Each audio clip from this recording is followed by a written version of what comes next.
Hey guys, welcome to today's reading. Today we are going to be channeling some messages from Spirit, getting some messages, hearing whatever you need to know, keeping it very open-ended. And today we have a selection of different cards for you to choose from. So if you're new to this channel, welcome. I'm so happy to have you. Basically, you're going to see which of these cards is sticking out to you, calling your name, drawing your attention in towards it. And then as soon as you make up your mind, just scroll down to the timestamps in the comments and the description and jump right into your pile. By the way, if you like how I read tarot and you want to see more of it, then be sure to head to my Patreon where I post all my additional readings. There are over 95 exclusive readings you'll only find on Patreon, and you also get early and ad-free access to all my YouTube videos. I just posted a reading all about the brutal truth about this connection, so if you really need a dose of reality for your relationship, that's a great one to watch. I also posted one all about what is happening for you before your next birthday. But like I said, there are so many readings to choose from, and you also get early access to all my YouTube videos. So if you're interested in joining us, head to the link underneath the timestamps in the comments and the description for my Patreon, and I would love to see you there. Also, if you're interested in booking a private session with me, you can do that at my website, briarrosetarot.com. Whether you're looking for a quick half-hour reading, a full hour-length reading, a tarot reading, an astrology session, an open channeling session, a combination of all three, whether you want it to be pre-recorded or live, you can customize your session with me, so it's the perfect session for you. If that sounds good and you want to sign up for a time with me, then head to my website, briarrosetarot.com, and the link for that is in my description. So thank you so much for watching, guys. Now, if you need more time to decide, you can totally feel free to rewind, pause, and take as much time as you need, but we're going to go ahead and jump into pile one. Hey pile one, welcome to your reading. So if you guys picked this encouragement card, this is going to be your reading. So let's get into some additional cards for you and see what messages you need to hear right now. What messages does pile number one need to hear right now? What messages does pile number one need to hear right now? Rest and rejuvenation.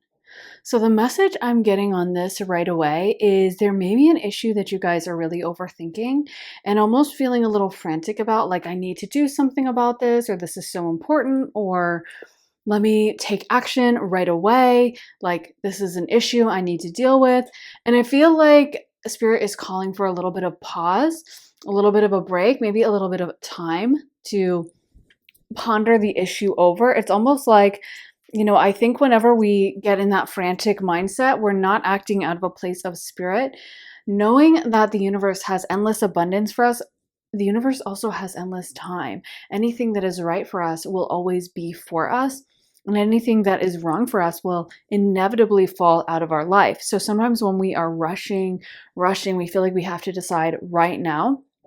That is not an accurate perception of things. And sometimes the best thing to do is not to take action for that moment, just to kind of pause, think about it, and accept that the situation is going to be what the situation is going to be. Also, sometimes it's important to wait and gather some information. Let me get some more cards though for pile number one. What messages does pile number one need to hear? We got second chakra, Archangel Ariel, and we also have the Angel of Love. Okay, and let me get a couple more cards for you. The Garden and the Gate. Wow, and that is a really powerful card that talks about transformation and also talks about how our internal mindset can echo on the outside. So those things that we are thinking about, that mindset that we have, those internalized inner beliefs, how they can really affect what happens in our life. Maybe some of you guys are trying to manifest something with this blossoming abundance card coming out as well. Maybe some of you guys have started dreaming about something. I feel like this message is your reminder to not let your mind get the better of you. You know, so much of the time when we do have that worry, when we do have something that is really, weighing on us, that can be a situation where we give our mind over to it completely and we end up spending all our time fixating on that problem, worrying about it, going over all the different scenarios and what could go wrong and, what should happen, what won't happen. It's funny because Archangel Ariel is also an angel of magic, divine magic. So, and manifestation. So it's showing again that, you are so powerful and so capable of creating your reality. And this is why it's so important for you to keep your mind focused on the right things. I mentioned this before, but one of the things that made me realize the depth of my spiritual gifts was that whenever I would get frustrated, my electronics would start going haywire, and I didn't put two and two together. I just thought this was something like the universe was doing against me. This is something that was happening to me. It would make me so mad, like when I was already upset about something, that my laptop would stop working, or that my phone would go on the fritz, or that, a light would go out. And I really just thought, oh, this is just one of those things. This is so annoying. And it was actually going to a psychic who asked me, does electrical stuff start malfunctioning around you when you're like upset? And I was like, well, yeah, now that you mention it, it's so annoying. Yeah, that always happens. And they were like, right, you're doing that with your mind and you need to be more in control of your emotions. And for me, that was a huge wake-up call. I, again, thought this was something that was happening to me. And so much of the time, too, when things are going haywire in our lives or things are just not working out the way we want, we can start blaming like fate or, oh, why are my guides doing this to me? And sometimes it might even be something we're doing on our own without even realizing it. In the same way that when you're frustrated, that's the moment when you can't find your car keys, or your laptop starts acting crazy, or your TV starts cutting out.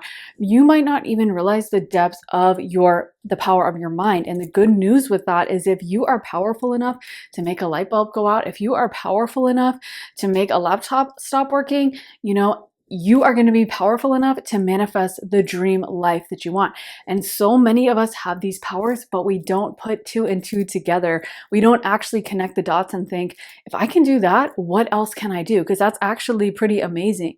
That's actually an incredible testament to my own power. Another thing about Ariel is that she oversees the sprites, and sprites are like water creatures, and they're kind of mischievous, and they're kind of not what you would expect of like just the spiritual, oh my gosh, they have to be so wise. We kind of have this idea of spirituality that it's always going to be this very almost boring, staid, very mature, very grown up, very adult. But there's actually so many really cool spiritual entities, whether you're talking about elementals, fairies, elves, sprites. There's such a different spectrum. Even like, for example, Mercury, the god Mercury is, a mischievous, like plays tricks, and actually was the only entity that could go down into the underworld and run that communication.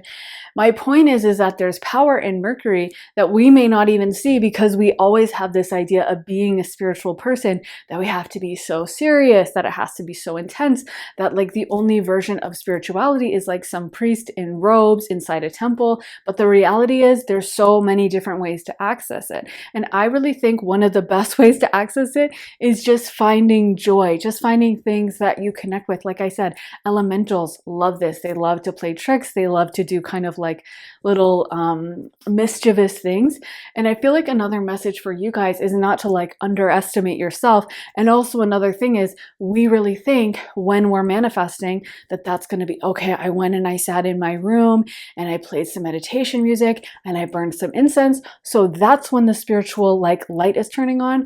But the reality is, spirituality exists in every facet of our life. There's so many different iterations of spirituality. When you're in your little mischievous mode and like playing tricks, that's still spiritual. When you're mad, that's still spiritual. My point is that we are manifesting at every moment of every day. You know what I mean? There's not just okay, I'm in my spiritual mode now because I'm writing down something in my vision journal. It's also when I'm really mad, I'm manifesting. When I'm in a bad mood, I'm manifesting. When I'm upset about something, I'm manifesting. I may not be doing that intentionally. I may be trying, hoping to correct the situation by worrying about it and coming up with all these scenarios in my mind, but that may be manifesting more negative energy. And if I can take that energy back and redirect it towards positivity, towards it's all going to be working out in my favor, towards everything is okay, then that will be when we start seeing the outcome that we want. When we continue to stew in a very negative place, when we continue to come up with all the reasons why it won't work out, we don't think of that as spiritual. It's like, well, yeah, but I was stressed out. It's like, yeah, but you're still manifesting. Just like, again, the sprites that Ariel rules over, still spiritual, the fairies, the elves, the leprechauns, as much as they may be mischief makers and they don't fit our idea of like, oh, spiritual, they're chanting in the woods, they have their beautiful gown. They are kind of like sometimes up to no good, but they're still spiritual. By the same token, we're still spiritual in no matter what we're doing, no matter what we are up to.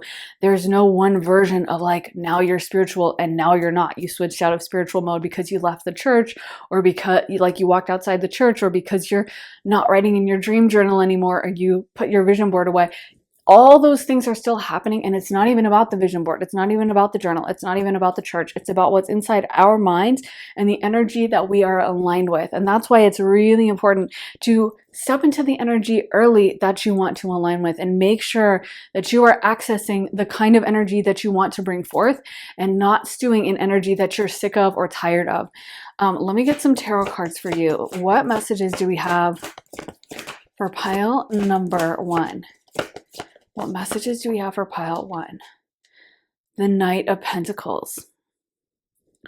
This could be a message of encouragement. Oh my gosh, you guys definitely are being called to rest and rejuvenate yourself, okay? We got the Four of Swords coming out again. But the Knight of Pentacles, again, it's echoing that blossoming abundance. And to me, what's coming up is, for some of you guys in this pile, there's something you're working on. This may also be a call for patience, because Pentacle energy is patient, and Pentacle energy really has this beautiful payoff when we reach the 10 of Pentacles, but it's not a fast energy. It's funny because the two fastest energies, fire, wands, and swords, they build up to the 10s, which are both negative, okay? And this just dawned on me. I'm just thinking about it, popped into my head right now. And the Pentacles and the Cups, those are the slower energy, water and earth, and those build up into a 10, the culminating card, that is very, very positive. My point is sometimes the more we rush, the more we are thinking, okay, I'm doing it right now, which is kind of like fire energy, air energy. It's like quick, fast, quick moving. Sometimes that feels really productive, and it's not to say that air or fire can't be productive. Of course, it totally can. But sometimes we associate like progress with it has to happen fast, or it has to happen right now, or I can't see it, I need to see it right now. I'm not seeing anything happen, so it's not happening. But the reality is the best things in life, according to the tarot, according to the suits of the Pentacles and the Cups, those things take time. Those things are a lot slower. And sometimes when we rush, it actually leads to negative situations. So I feel like for you guys, there is just a message of patience. If there's something you've been trying to manifest, trust and believe that you are on the right track with that, but it may require you to be patient and, again, to have a positive attitude. I feel like some of you guys have maybe even fallen off the track of, like, maybe it's been a while since you wrote in your vision board, or maybe sometimes with you just allow your emotions to run away with you. You get stressed out about something, which is completely understandable. It happens to all of us. But I do feel like the message for you guys is it's time to really be cautious, be aware of your energy, and not rush into situations. This could even be a situation you're, struggling with, trying to deal with. You keep worrying about it. You keep going back and forth in your mind. And the message is just let it be. Just let it chill for right now. Just don't do anything with it. And it may also resolve itself. Let me get some more cards for you. Pile number 1. What is the message you have for pile 1? Okay, we got the Hanged Man. Okay. The Six of Wands. And we also got the Seven of Swords coming out, okay?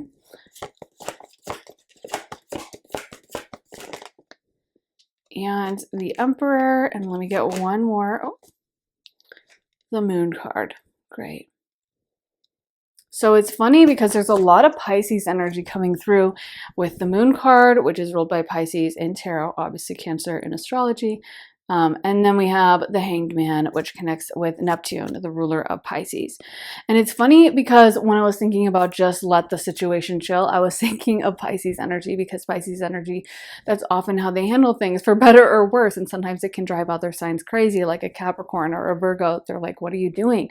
You need to take action. You need to do something. Or a fire sign, you know, might be like, hello, you're just chilling. But there's a lot of wisdom in that. And the Pisces being the final sign of the zodiac, they've been through the rest of their life, you know what I mean? They've been through all the other iterations. So there's a lot of wisdom to be found in that Pisces energy that can often be very resigned, that can often just go with the flow and kind of not fight against it. Sometimes we think we have to fix a situation. And of course, sometimes we have to. Sometimes we've got to deal with it. We've got to look at it head on. But I also bet when you look through your life, there have been times when you like haven't dealt with the situation and it magically resolved itself, you know? It's reminding me of this time that like this is such a funny memory for me, but I sent someone a text. I was trying to send, I screenshotted their text and I was trying to send it to my friend to get their opinion and whatever, show them. And I sent it to that person, and like we've all done that, right? Like, or maybe if you're smarter than me, you haven't done that, but it's like the nightmare of what you, and of course, as soon as I sent it, I was completely panicked. And I think I threw my phone across the room. I was like, oh my God, no, they saw it. And I just sent them like their own screenshot, like, this is so bad. And it's funny because that person almost immediately responded to me and they were like, sorry, I've been acting weird lately. I know my last texts were like kind of short or whatever. And they thought, in their mind, they thought I had like sent them that text on purpose to try to be like, look what you're doing, and like being very confrontational, I guess, by like screenshotting their text and then sending it back. But they literally reacted like no pause, immediately being like, hey, listen, I know, I get what you're saying. And I was like, right, yeah, I was, yeah, you know, that's exactly why I sent that to you. I played it up because I was like, oh my gosh, this is so embarrassing that they're going to know that I was talking about them. But that's what's popping into my mind is like, I remember in the maybe 15, 20 seconds, that seemed like forever, before they responded, when I was just running through my mind of all these scenarios, like, what should I say? Oh, sorry, my phone's glitching, or, oh, hey, you know, oh, that wasn't meant for you, just apologizing, just owning it, just trying to come up with something that I could possibly say to this person, and really coming up blank and nothing seemed to work. And then me just not handling it, me just like allowing it to be what it is. That person like actually reacted so well. I know that's a funny metaphor, but my point is, if I had tried to handle that situation in any way, if I tried to lie, if I tried to backtrack, if I tried to own it or do literally anything, I think it wouldn't have worked so well. It was just the fact that I didn't handle it, didn't touch it, that allowed it to like fix itself. I know that's a silly example, but I feel like there's so many examples of that in our life on bigger scales, of things we maybe like left alone and then just magically the universe kind of like takes care of it, brushes it away.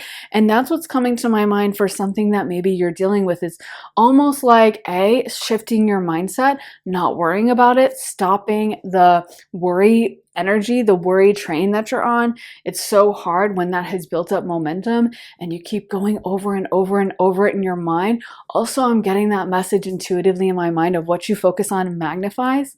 So this could be a message as well about owning your own power with the Emperor coming out, just realizing the power of your mind, realizing how effective, how strong, how powerful you are, and not kind of like doubting yourself or holding yourself back. It's almost like you have this incredibly valuable weapon or this incredibly powerful tool and you don't know what you're doing. You know, it's kind of like a little kid driving a car. We have like, I remember a story went viral about this kid who hopped into his grandmother's car and took it on a joyride and hit all these cars a few years ago. And I think one of the reasons it went viral is just because that does seem like such a nightmare. Because we know kids don't have the capability of driving a car. Like the idea of being on the road and there's a 6-year-old driving the giant Ford F1 pickup or whatever behind us is actually incredibly terrifying. Why? Because we know they can't handle it. And we know the power and the magnitude of that vehicle. And by the same token, so many of us, we have this powerful tool that is our mind. And instead of driving that consciously, correctly, we're just veering all over the road. We're going whatever way that the wind blows us. We're allowing ourselves to get swept away by negativity, by worries, by thinking of the worst case scenario, when what we should be doing is focusing on the best case scenario, and we should allow the situation also to unfold to be what it is. This is another thing that's coming through, is like, the thing is, even if that situation doesn't work out the way you want, even if things do backfire, even if things just come up, horrible, to be honest, that's still okay too, because maybe that's the pivot you needed. If that relationship doesn't work out, okay, then on to the next, and you'll be probably finding someone better. So great. And if you get fired from that job, great, then you will be able to go find another job that you love so much more and probably pays better. If that apartment situation just doesn't work out, then maybe you'll be able to move into a house. You never really know what's around the corner, and the universe always has your back. So knowing that, you don't need to even give a second of moment to worry. Let me get some message cards for you. Pile number 1. What messages do you have for pile 1? This one is Gates of Triumph. Success expands in your life. And I also feel like there's a message. Wow, look at this. Oh my God, watching clouds, lie back, rest, and relax. Relaxing and resting is so important for you. I feel like your guides really want to just take worry off you. Your guides really want you to just sit back, enjoy, not be stressing out, not be hyper fixating. They really, really want you to take your worries away about this situation, and maybe even to enjoy this time in your life. Gates of Triumph, success expands in your life. So if you guys knew everything was working out for your favor, if you knew everything was truly working out for your highest good, you would stop freaking out about things. And I have been thinking about this because there's so many eras that I feel like, people are nostalgic for, especially young people, maybe because the world seems so crazy today. For me, it's the 80s. Like, I would have loved to have been living in the 80s, and like that just seems like such a peak time in my opinion. I don't know why in particular, but I love like 80s architecture, 80s interior design. I love the vibe of the 80s. So for me, that's that era, but I know lots of people have different times, like the 90s, the 70s, the 60s, the early 2000s, even sometimes earlier, like the early 1900s or the 1800s. But a lot of us feel that nostalgia. And again, for me, being the 1980s, it's funny because I'm sure it was probably pretty stressful back then. Like, me being an American, I know America was at war with the USSR, so there was always this threat of this giant war that would be like world ending. I'm sure there were lots of troubles back then, but it's kind of easy to feel nostalgia for that time period because I know how that worked out. I know that there was no war and everything was fine. By the same token, I think a lot of people look back at other times in their life, like thinking about, oh my gosh, college was so fun. But I bet if you actually went back to college, you would be stressed about tests, exams, you'd be stressed about certain things like that. Maybe the relationship you were in or dating you were doing or friend issues. So all those things would be weighing on your mind. And the thing is, so much of the time, we don't appreciate those halcyon days when they're happening. We don't appreciate those peaks of our life because there's always going to be a worry. There's always going to be something that could go wrong, that weighs on our mind, that causes us stress. And that's why it's so important to consciously block out that stress and not give into it, and not allow that to win for us, not allow that to run our mind, and to be very conscious and to be very clear about what we allow ourselves to focus on. I've seen some nostalgia posts about like 2009, which I agree was a really great time. But again, it's so much easier to look back now because we all know how things worked out. And even though I think 2008 was when there was a financial bubble, or maybe it was 2007, but there was some financial horrible event I know that happened 2007, 2008, 2009. And so there were lots of things people were stressed about. But of course, looking back through that prism, we know everything kind of turned out okay. The economy rebounced back. And so it's very easy to romanticize that time. My point in all that is you may be living a highlight time right now that in the future you're going to look back on and be like, that was amazing. And I feel like your guides really want you to make the most of it. They really want you to savor every moment and to really use this and to really kind of pay attention. Don't let it just pass you by and ignore all the amazing stuff that's happening in your life. I feel like your guides really, really want you to just kind of marinate in this moment, enjoy, slow down a little, relax a little. Let me get some more cards. Pile number 1. One more card for pile 1. Okay, begin now. Take your first step. And then we also got stepping into power. You are strong beyond measure. So there's also that message that, whatever is happening that maybe you're not super happy about, trust and believe you can handle it, pile 1. You have got this. So even if all those worst case scenarios come true, even if the things that you are worried about happening end up coming to actually happen in existence, just know that you will be okay, and just know that you've got this situation. You are so strong. You can handle whatever spirit throws at you, whatever life throws at you, whatever you're forced to deal with.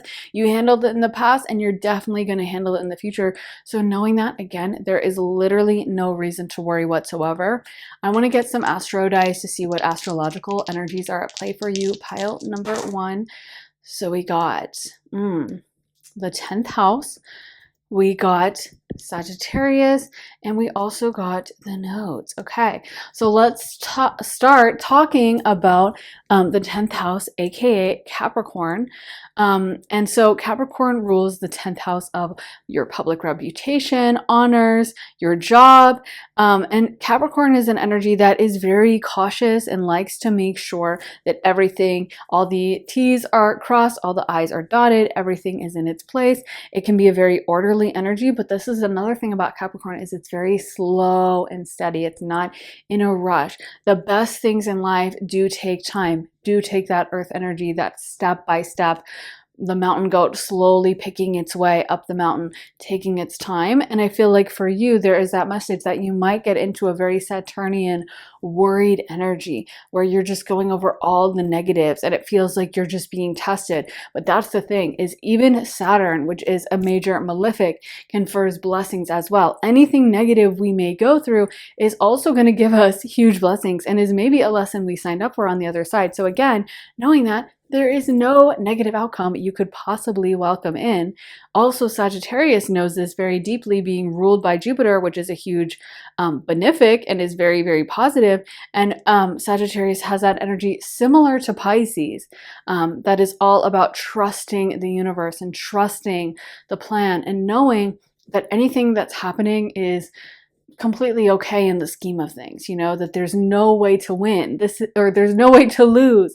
There's no way to lose. We're only going to win, because either it's a blessing or a lesson, and we come to this earth to learn these lessons. So knowing that there's literally no way you can mess things up, why even stress out? Why even give it your time? Why not just relax and luxuriate in that moment? That's why Sagittarius loves to travel, loves to go to school, because it's really an energy that understands the fact that this planet, this earth, we've come to it to learn, to expand our consciousness. That's the huge mission that we're tasked with on this planet. And Sagittarius, being a very spiritual energy placed in fire, loves to take action and try new things and grow in a spiritual world. And that's really what should be giving our focus, what we should be giving our focus and our attention to. Then we have the South Node coming out. So the South Node is where we carry energies from past lifetimes. And so sometimes also certain events that may seem negative, certain bad habits that may seem negative, we have to understand we might be carrying that energy with us from past lifetimes. And it's nothing for us to hyperfixate on. It's nothing for us to beat ourselves up about. It may just be energy that we're carrying with us from another lifetime, from a long time ago. So that worry, that feeling that, oh my God, I might be abandoned in this relationship, so I have to sabotage it. Or, oh my God, I'm going to lose my job. I'm going to be fired. It's going to be the end of the world. A lot of those fears, a lot of those negative mindsets can be things that we're bringing with us from past lifetimes. And it's literally our mission on this planet and why we came down and incarnated here again to undo that and to focus on learning a more positive trajectory and stepping into our own destiny, stepping into a positive mindset instead of focusing on things that didn't work out in past lifetimes. Those lifetimes are over. So any trauma we're carrying, any weird anxieties, any, worry that keeps creeping up on us, it very well may be stuff that we have to work through from another lifetime. So that is what I have for you, pile number 1. I really hope that resonates, guys. If you want to see more of my content, then be sure to head to my Patreon where I post all my additional readings. There are over 95 exclusive readings you'll only find on Patreon. I just posted a reading all about the brutal truth about your relationship. So if you want a genuinely honest relationship reading that's going to tell you exactly what's going on, then that's a great one to watch. Also, I posted one about what is happening for you before your next birthday. But like I said, there is so much content to choose from over on Patreon, and you also get early and ad-free access to all my YouTube videos, so they always get posted over there first. If that sounds good to you and you're interested in joining me on Patreon, head to the link underneath the timestamps in the comments in the description and join me on Patreon.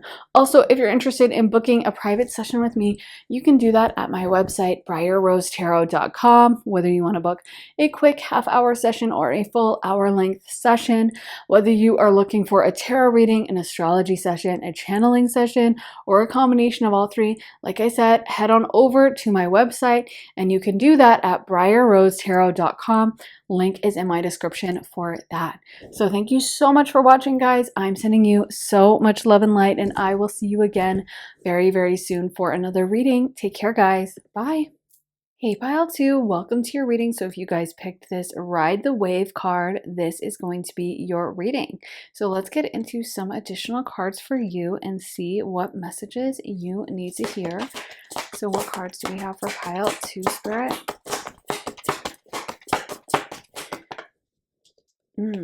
Envy. Okay. So there could be someone who is envious of you right now. Pile number 2. This could also be a message for some of you guys that if you have been struggling with envy about something, or anytime you felt a little burst of like desire, or that would be cool, or I think I would like that, or that looks interesting, that you are super capable of manifesting that in your life as well. So there is no need to ever be envious. Sometimes that, that feeling of being drawn to something, that feeling of wanting something, that feeling of, oh, I wish that was me, that is a hugely powerful indicator. It's like your compass lighting up and saying, yes, go that direction. There's something in there for you that maybe you could do. If something bothers you, or you're obsessed with it, or you just have a lot of interest in something, that can often be that shining green light pointing you in that direction. So we're going to pull some other cards as well. It could be a warning that you have people envious of you. It could also be that message that, you want to pay attention to the things that interest you. Those are rockets of desire pointing you in a direction Spirit may want you to head. So let's see. I also am hearing the message some of you guys may have been having very prophetic dreams. There may have been dreams you've been having that are also pointing you in a very specific direction. Storm warning, okay. Yin yang. Let's get a couple more cards. It seems like a lot of you guys, I don't know, maybe you're going through something. Maybe there's something you are dealing with, or some kind of negativity being directed at you. Let's get some more cards. What messages do you have for pile number 2? Second chakra, Archangel Ariel. Ariel is an amazing angel that helps us with manifestation, achieving things. And we also got the thinking woman. Okay. So maybe some of you guys have been just going through a lot. Maybe you guys have been going through a little bit of a hard time or even a low point. Maybe it has seemed like a lot of forces have come against you, or just things aren't working out for you. Or maybe there's just that sense of kind of bitterness, or not even that things are going so bad, but you keep looking at someone else or something else and feeling like, oh, I could do that better, or why is it so easy for them, or whatever. And the point in all that is whenever a negative feeling comes up, that can be such a powerful way for us to actually start manifesting from that point. That's the thing about Archangel Ariel. She is such a powerful angel when it comes to manifesting, literally rules over divine magic.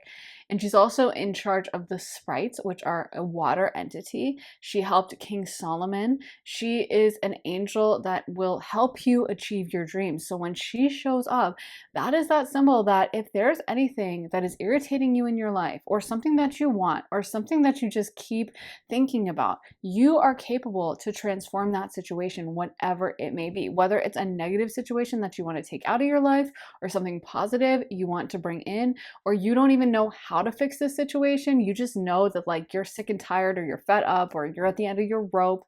There is that message from Ariel that like you can change this. You don't have to stay stuck in this forever. And whenever something is coming up for you, whenever your mind keeps going back to something, whenever you keep thinking about, well, that would be really nice, just know that that is yours. We don't have to settle for any situation that is not making us feel loved, respected, like on top of the world, successful, abundant, happy, joyful. We can make that life for ourselves, no matter where, no matter what point we're at right now, no matter where we are, no matter what has happened in our life before. We have the ability to transform and transmute it. And it's kind of funny because what's coming to my mind, speaking of Ariel, but she really helps with this alchemy. And she does like Kabbalistic magic.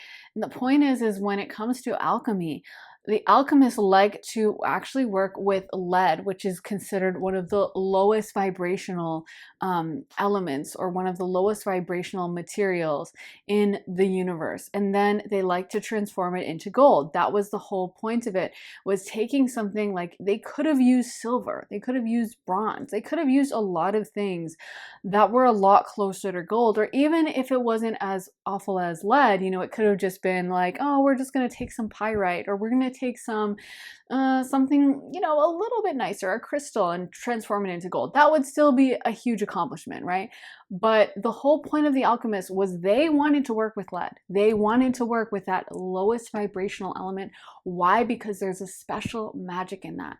And the universe loves to help us when we are transforming our life from a really awful situation. It's almost like there's so much more power there in that situation, when everything is going against us, when nothing has worked out, when everything seems like it's just falling apart. There's so much more power in that than there is when everything is actually seeming to go great. That's why we all love one of those stories that's like, I turned my life around, or I moved to Hollywood and I had $3 in my pocket and I made it work. We love those stories. We don't really want to hear the stories about the Nepo babies and how they made it, or we don't really want to hear the stories about the girl that grew up kind of, in Beverly Hills, close to Hollywood, and then eventually she, her mom's friend had an agent, so they hooked them up. And even though that still is an accomplishment, that's still amazing, and they still got to that destination, we don't want to hear it, right? We want to hear that story about the rags to riches, about the 0 to 60. We want to hear that really dramatic story that shows us that everything is possible, because we understand on a deep level that that is magic, that there's no magic in just incrementally sometimes growing. Not to say there's no joy in that, there's no accomplishment in that. But my point is that we love a comeback story. And when you're in that situation where you feel low, or you feel like you missed the boat, or you feel like the timing isn't working out, or you feel like, oh, nothing is happening the way I thought it would, this is such an awful situation, you're actually, I know it doesn't feel like that, but you're actually in the best position to transform and transmute your life. When you're the most frustrated, when you're at your wit's end, that also puts you in such a powerful position. This is why a lot of people who are in like a bad relationship, they will go on to break up with that person and then be in like the best relationship of their life, or someone who was single for so long, they will end up, when they finally do date someone, just finding like that prince charming, or someone who starts a company and they have nothing and they end up making so much more money, because that also gives them a hunger. And when we're in that energy, when we're in that primal energy, it's also like the sacral chakra, which Ariel is connected to, is that one of the lower chakras that connects us to our creativity, because our sense of like achieving something, doing something, even though it's also up in our higher chakras, our third eye, our crown chakra, but it's also down in our lower chakras where we feel that sense of lack of safety. That's when we get motivated, when we feel like, oh my God, I really need to do this, or I'm scared, or I'm panicked, or I'm at my wit's end. As much as it stinks to be in that position, and sometimes it can feel like, oh my God, nothing's working out, or this is just awful, or whatever, that's actually when we are so primed to make the biggest and best changes, transform our life in the best way. So there is a message for some of you guys. If you have been feeling stuck, if you have been really upset or unhappy with where you are in your life, you don't have to stay this.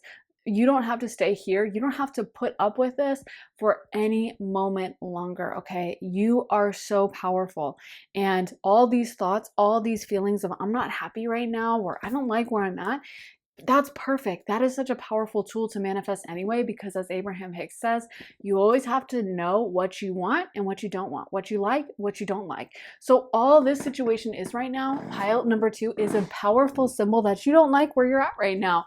You don't like this and it's not for you. So if you're like, yeah, I really don't like being broke, perfect. That means you're not destined to be broke.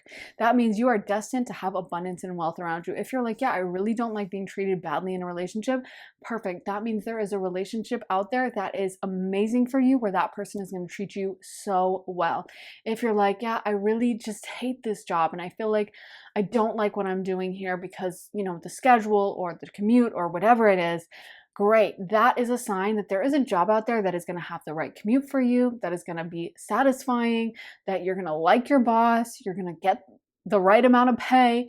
The point is that whenever we're getting that symbol or that lack of resonance, we feel stuck, we feel unhappy, we feel like we don't like what's going on. That is a sign that the opposite is out there, just like yin yang. Okay, the one reality cannot exist without the opposing. So as much as you may hate this current reality, trust and believe there are people out there living a way better reality, and you can be that person too. And also that whatever that thing is, it is looking out for you as well. Just know that as much as you may want that change, it wants you too. That's why yin yang is a symbol of balance. Both sides need the other, okay? It's not just one-sided. So if you are wanting that new career, if you are wanting that new job, if you feel like you are so ready for that new relationship, or you cannot stand another day in that job, just know that there is another of those things, whether it's a relationship, whether it's a job, and it needs you just as much as you need it.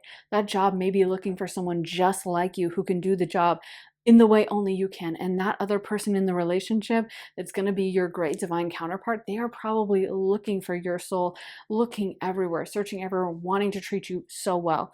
So there is no need to stay in stagnant energy that isn't for you when the universe, like I said, has endless abundance. Let's get into some more cards for you. Pile number 2. What messages do you have for pile number 2? The Page of Pentacles. And the Page of Pentacles is a beautiful reminder for us to go after what we want and to do it with enthusiasm, still taking our time, still being patient, which is the energy of Pentacles. But the Page is the youngest of all the suit cards, so it has that youthful enthusiasm. That kind of certainty that a young person has, like, I'm going to be the next president, or I'm going to be an astronaut, or, someone who's maybe just graduated high school, but they're like, I'm going to live in a mansion, you know? And a lot of times, those are the people that actually get things done. That's why, you know, it's often the young people that will like change policy, or they'll be the ones to say, like, we're sick of this, or we need more funding for blah, blah, blah, or no, we're not tolerating this anymore. And to reshape paradigms, throw out old, outdated systems, because a lot of times the older people will be like, oh, we just have to accept it. That's just how it is. They don't have the same level of energy the young people do. The young people are willing to like go to a protest or, you know, put everything against it. They can see the potential. They have that optimism of being a young person. And by the same token, I feel like you are being called to be optimistic, to give it your all, to give it your energy. Coming at something with a strong amount of energy is so powerful. It's when we embrace the enthusiasm. It's when we go for it with everything we have. Like I said, that's also why the person who's so broke maybe has the best likelihood of making a lot of money and actually having their business succeed, versus the person that's like, nah, I'm doing okay and I want to open a business on the side, and you know, I don't know, I hope it does well, but I don't really need it. I have my salary. That person, you know, that side hustle may sure do well and add to their income and salary, but it's probably not going to grow and be the huge business that person, that they are so hungry. This is their everything.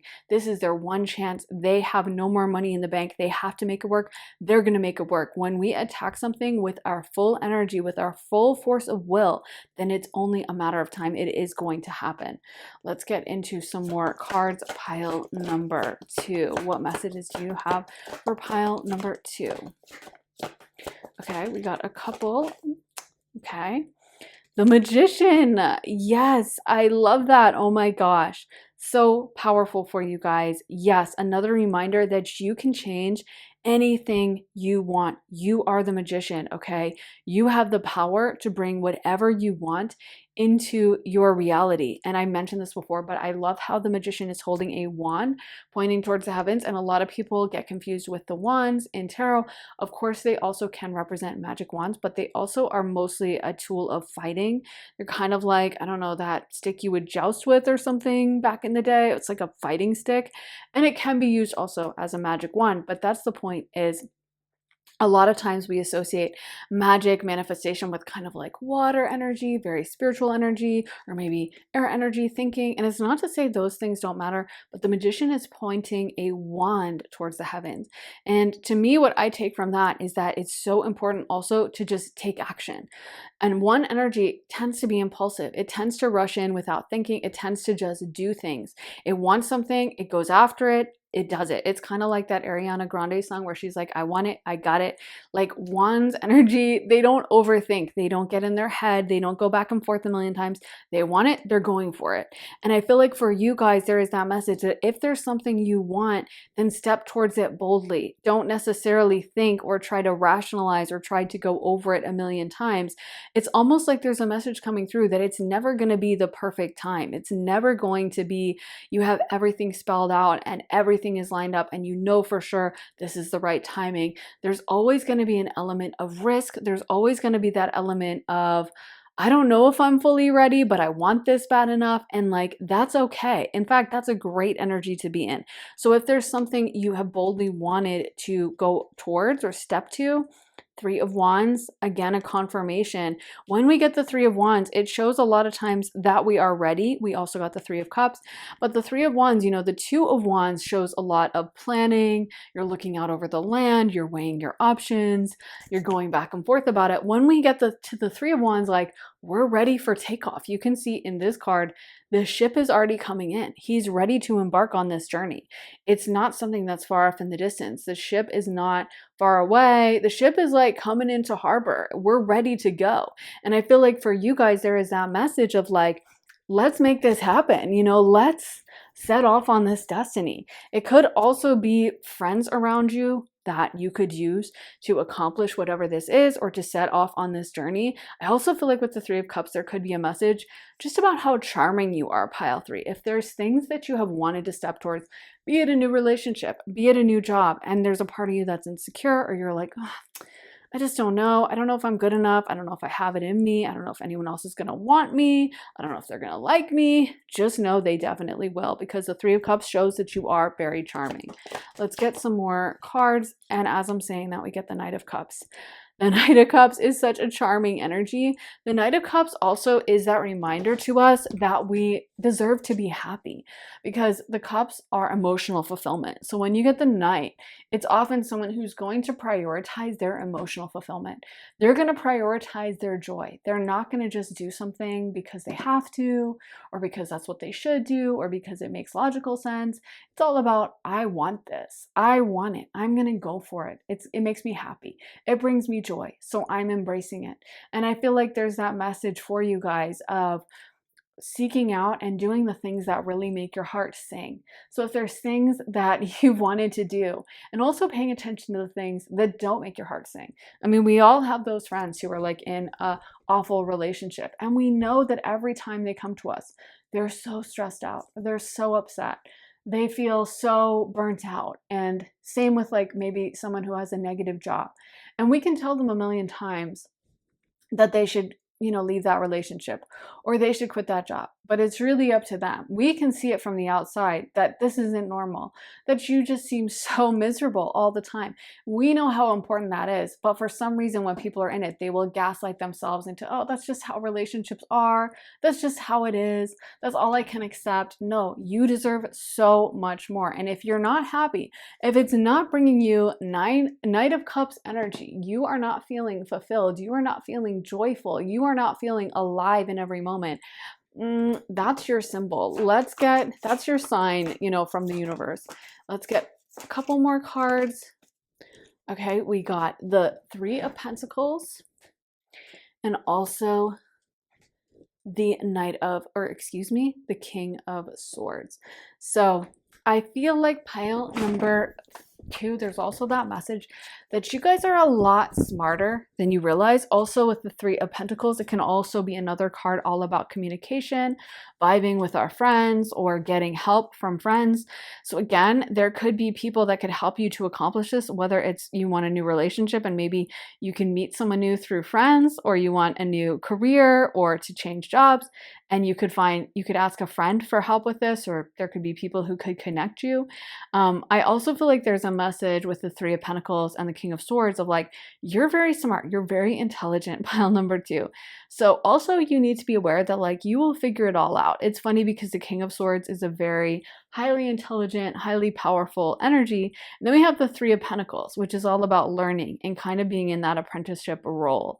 So I feel like with those coming out combined, even though they seem to be kind of contradictory in some ways, what they have in common is they're both not afraid of hard work. They're both willing to use their brain, think, learn. And I feel like that's the message for you, is like, you're so adaptable, pile 3. You will figure anything out. You have got this. Like, you don't need to be afraid of any change, because you manage change so well. You always find a way to land on your feet. You always find a way to like take care of business. Okay. So if this situation is coming out and there's something that you're nervous about, or you feel perfectly fine where you are, you do want to make a change, but I don't know if I'm ready, just know you have got this. You will manage whatever you need to manage. Let's get into some more cards for you, pile number 2. Some messages for pile number 2, Spirit. Okay, this one says, infinite abundance. Abundance is pouring into your life. And discovering truth. You stand in the light of truth. And this one is surrendering to the journey. Release control. Actually, I want to get one more card.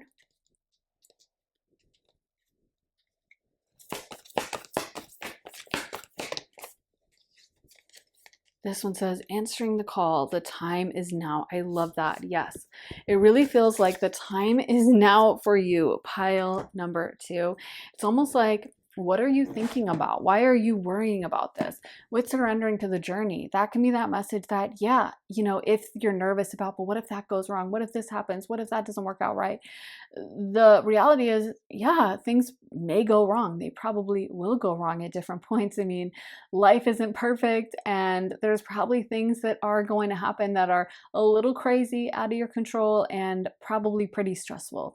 But when you're as intelligent as you are, pile number two, when you have the power and the capability that you have, nothing is going to be unfixable. Okay, you will manage whatever stress comes up. And that's the thing, it's not trusting that the journey is just going to be smooth, it's trusting that we will be able to manage that journey. It's kind of like, if you are, what I'm seeing in my mind is like a master horse rider. Like if it's your first time riding that horse and you have to go over like a really steep hill, you're probably going to be pretty nervous, and yeah, you may fall off. But if you are a master horse rider, you could be going up a steep hill, you could be going over a river, a stream, a mountain, you could be going over anything, and you will be okay, and you'll be able to ride that horse. And I feel like that's the message for you, is like, you're so strong, you're so capable. With infinite abundance, I feel like for you, the universe is saying they want so many good things for you. They want to pour happiness, joy, and success into your life. And it's all about opening that door or opening that window to let those good things in, and stepping out of an old stagnant energy where you're feeling limited, where you're feeling unappreciated, where you don't feel happy. You deserve to be happy, pile number two. Let's get into some astrology dice for you, pile number two. Okay. So we got the fifth house, aka Leo. And then we also got Virgo, and we also got the nodes coming out. So fifth house, aka Leo energy. Leo is the house where we really do find our passions. Leo is the house where we become kind of the highest version of our personal interests, So that's why a lot of actors, a lot of famous creative people, painters and stuff, have Leo placements, because it's not just doing what we have to do, it's doing what we want to do and finding success through that. It's hobbies, it's interests, it's things that just really bring us joy. It's even like a short-term fling or different romances that might not necessarily have the heaviness of like marriage or really long-term connections where you're having to deal with a lot of stress and have arguments. It's just like fun. It's like a fun energy, fun house. And I feel like, again, for you, you're being called to ask where you have had fun and where you're not feeling like you've had a lot of fun, where you're feeling kind of stuck, where you're feeling like things aren't positive for you, or like you are just kind of stuck and having to do things because you have to do them. That's very Virgo energy. And Virgo will take things on in that sixth house just because that's what they're supposed to do, just because that's part of their daily routine and they're used to it. Virgo can also have a kind of pessimistic energy, thinking that, well, everything is imperfect, everything has issues, so I just have to do this. And there is this message from Spirit that, like, no, life can be so much better. We don't have to be living in the doldrums of feeling like responsibility, feeling stuck, feeling tied. We can live in a place of so much joy, so much happiness, and so much fulfillment. Some of you guys may be taking negative mindsets with you from your past lifetimes, which your South Node represents. Your South Node is where we carry our karma, our memories of other lifetimes. It's what we did in other lifetimes. And so there's also that message that some of us can have traumatic past lifetimes and just accept or expect that, like, oh, that's just what life is like. Life is just really hard. Life is just depressing. Life is just unhappy. So I have to stay at this job. And again, that message, you do not have to do that. Life can be so much better than you realize. And again, whenever we feel that envy, whenever we see that person and, oh my God, their life just looks so easy. Oh, I wish I had it that easy. Well, look at that. Oh, good for them. Oh, great. It must be nice. Yeah, it must be nice. And you can live that same life. So why wouldn't you? Why wouldn't you embrace it? Why wouldn't you expect the best for yourself? Step into the best for yourself. Welcome in the best for yourself, and align your life so that you can welcome in those things instead of staying stuck busy, occupied with something that is not giving you any joy. So that is the message I have for you, pile number 2. I really hope that resonates, guys. If you want to see more of my content, then be sure to head to my Patreon, where I post all my additional readings. There are over 95 exclusive readings you'll only find on Patreon, and you also get early and ad-free access to all my YouTube videos. I just posted a reading all about what is the brutal truth about this connection. So if you need to know about a romantic relationship and you want real honesty about what's going on in that, then that is a great one to watch. I also posted one all about what is happening to you before your next birthday. But like I said, there is so much content to choose from, and you also get early access to all my YouTube videos.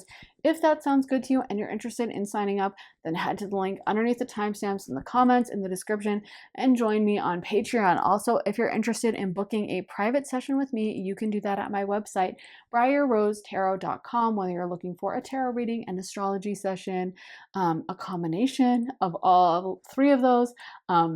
Because you can get a tarot reading, astrology, or channeling session. So if you want one or all 3 combined, if you want it to be short or quick, 30 minutes, or just a longer, more intense hour-long reading, you can customize your session so it's perfect for you. You can even have it pre-recorded or do it live. So you get to really choose the option that works best for you. If that sounds good and you're interested in signing up, then head to my website, briarrosetarot.com, and the link for that is in my description. So thank you so much for watching, guys. I am sending you so much love and light, and I will see you again very, very soon for another reading. Take care, guys. Bye. Hey, pile 3, welcome to your reading. So if you guys picked this listening card, this is going to be your reading.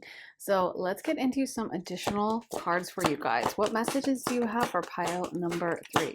What messages do you have for pile number 3?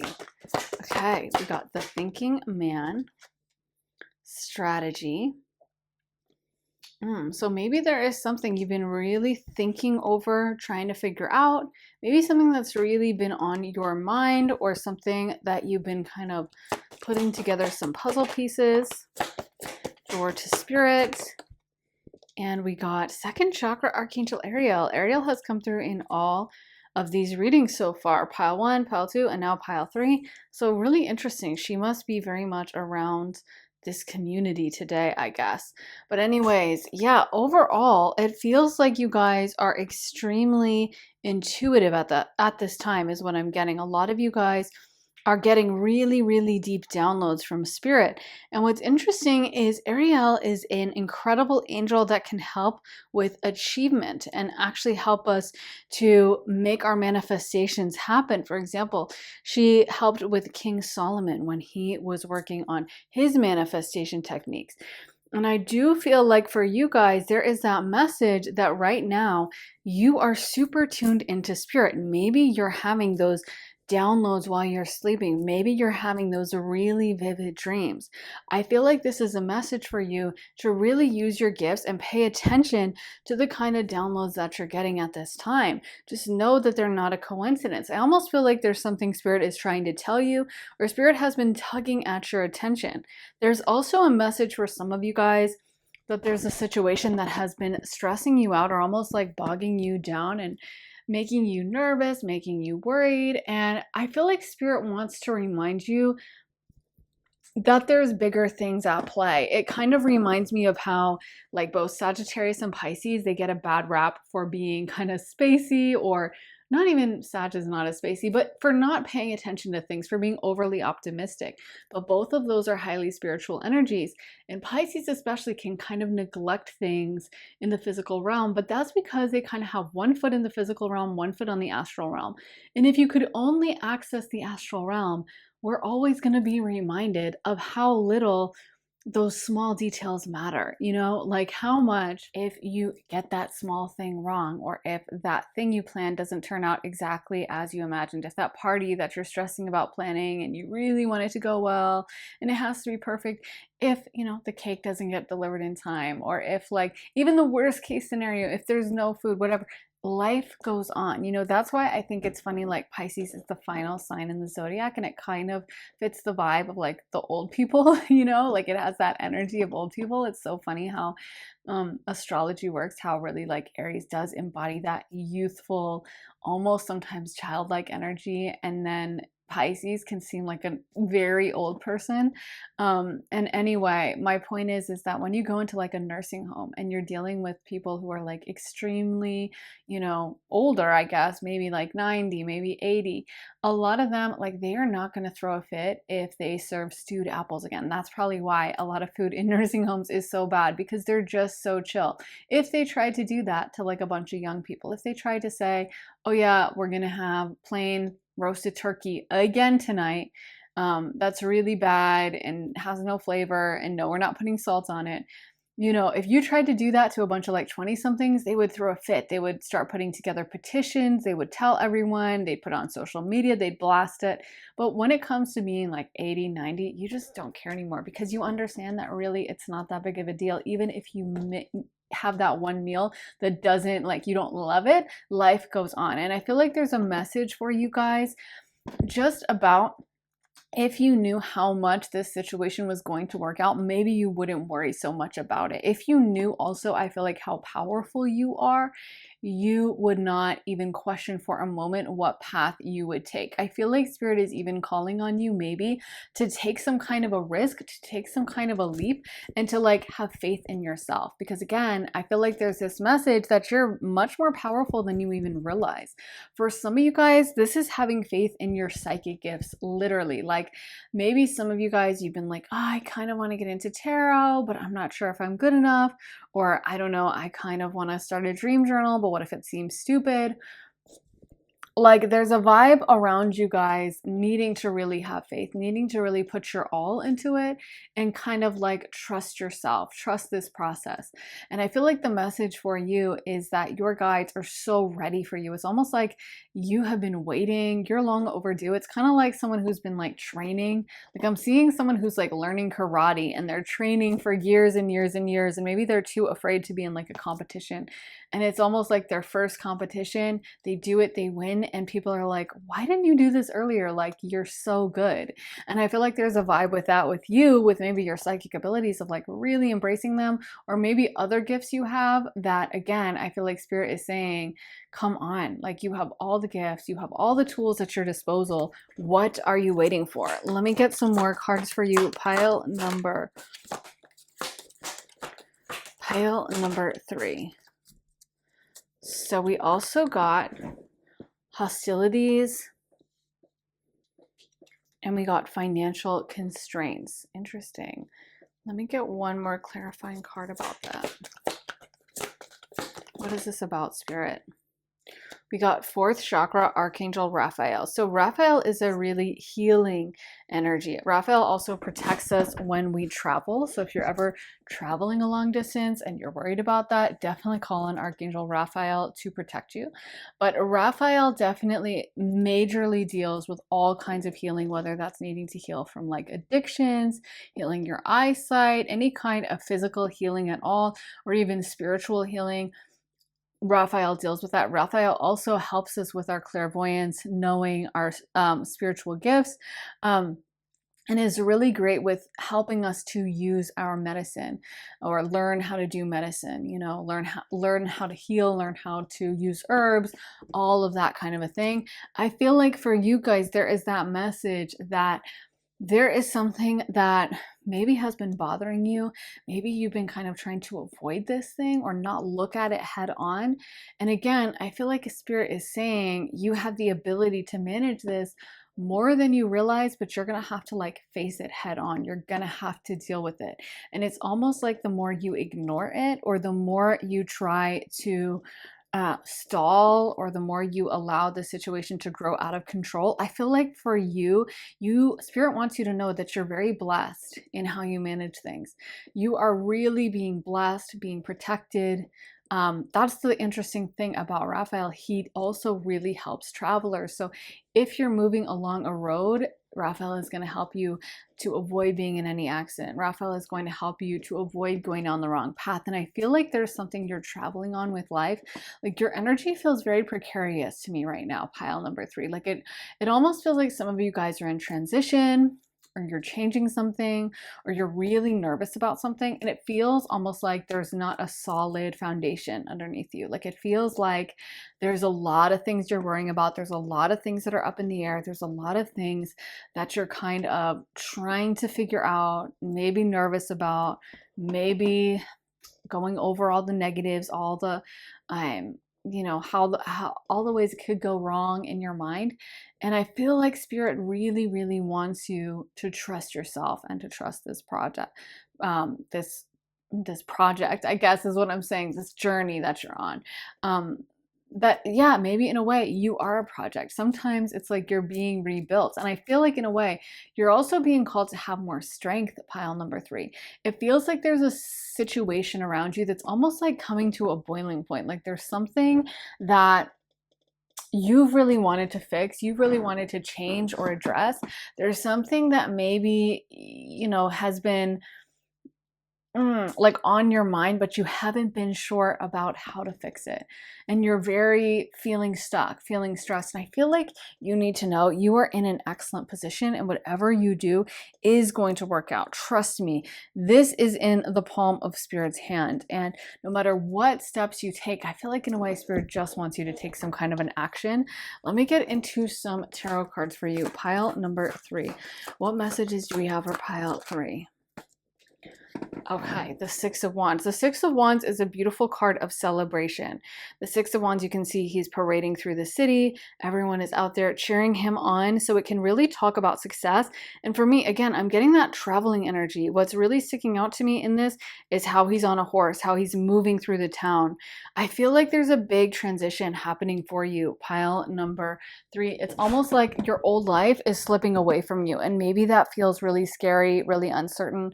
I feel like you are being called, though, that trust me, every step along this way, you're protected. And this is a divinely guided course that you're on. None of it is out of control. It may feel out of control at times. It may feel scary. It may feel precarious. And you guys may be really stressing or nervous about what's going to happen next, where Spirit is going to lead you. I really feel like you need to know that none of this is out of control. All of this is happening exactly how Spirit wants it to happen. And you're probably going to be so happy with how this all turns out at the end. We also got the Knight of Pentacles. And let's see. The Star card. Some of you guys are being called to put yourself out there in a bigger way, or to be brave. I feel like there's also a message about like you don't realize how much you're protected. You don't realize how special you are and how much you are on this beautiful divine course. Then we also got the 8 of Wands.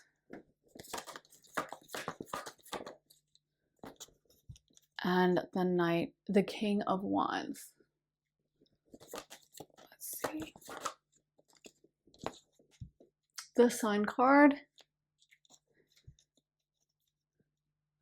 And the 9 of Pentacles. I feel like there's something that has been kind of holding you back or afraid.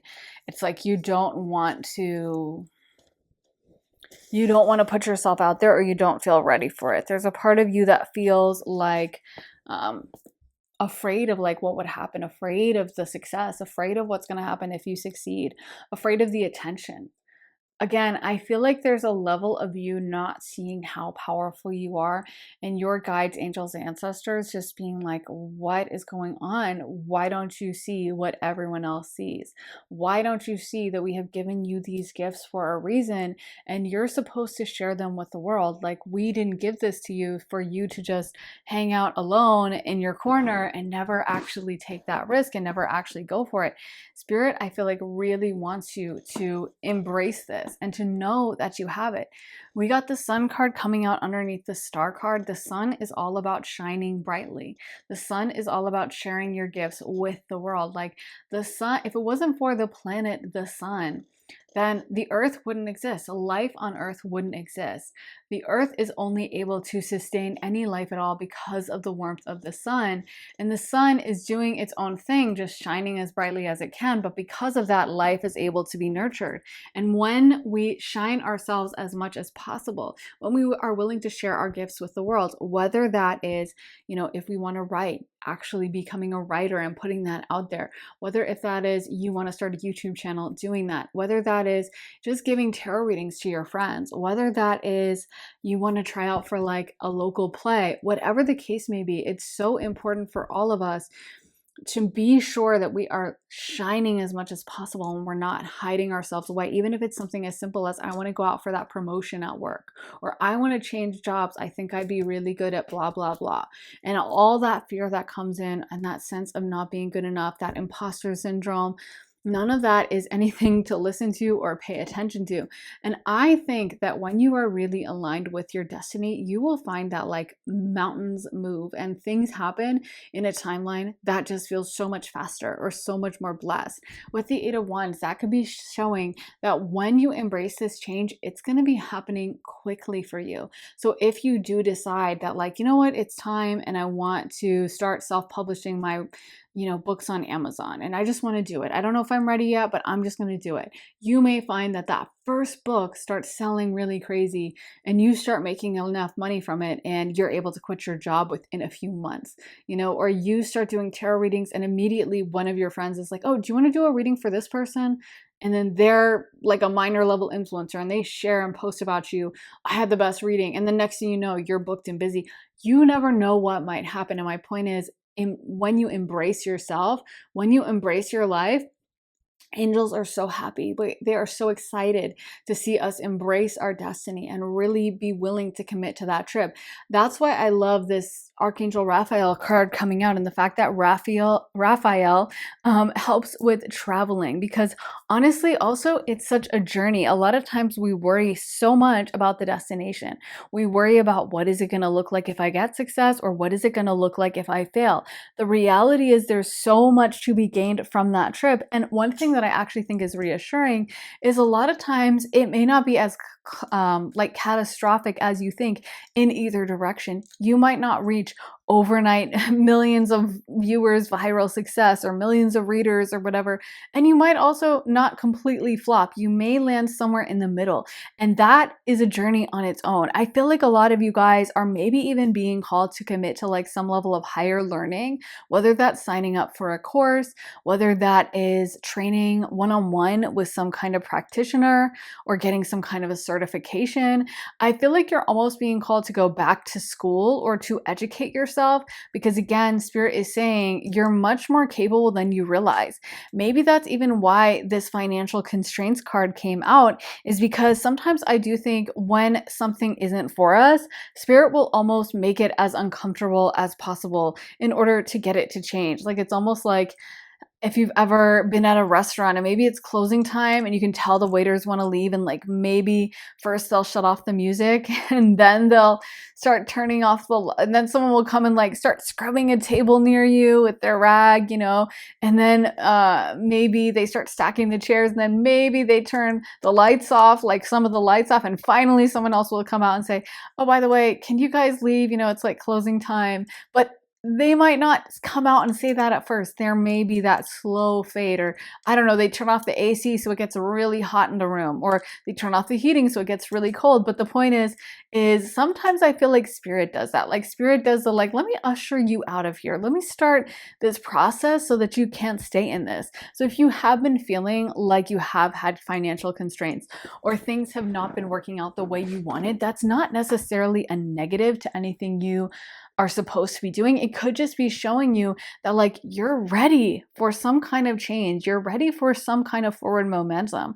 And I feel like Spirit is saying like, they don't want you to stay stuck here. They don't want you to just be accepting of like, okay, this is good enough. I'm cool. Let's accept this. Let's just settle with this. I feel like Spirit is saying they have something way bigger in store for you. And a lot of you guys already know what this is, what you have to do to embrace it. And I feel like some of you guys, it's like nerves holding you back. it's anxiety, it's overthinking, whatever this is. I feel like Spirit is also calling on you to be that King of Wands who is bold, who embraces risks, who doesn't spend time thinking about it, going back and forth about it, being nervous about it. The King of Wands is just going to do what he wants to do. He is a selfish energy. And this is another thing that I think can really hold people back. Sometimes it's a fear of success because, oh my God, my family would hate it, or this person in my life would hate it, or this person in my life is going to be insecure, or I won't have time for that, or but if I get a lot of money, then I'll leave these people in the dust. Just know that whatever is meant to be in alignment with you will always be in alignment with you. If that person is meant to stay in your life, then they will stay in your life. And if they're meant to fall off, they will. But anytime you have to hold yourself back, keep yourself stagnant to keep some situation around you, that is such a powerful sign that that situation is not for you. Let me get into some message cards for you. Pile number 3. So we want to know what messages you have for pile number 3, Spirit. So we got fogged in, go slow, take time. Okay. Desert passage, trust there's a divine plan. What messages do we have for pile 3, Spirit? This one says impasse, reflect and redirect your energy.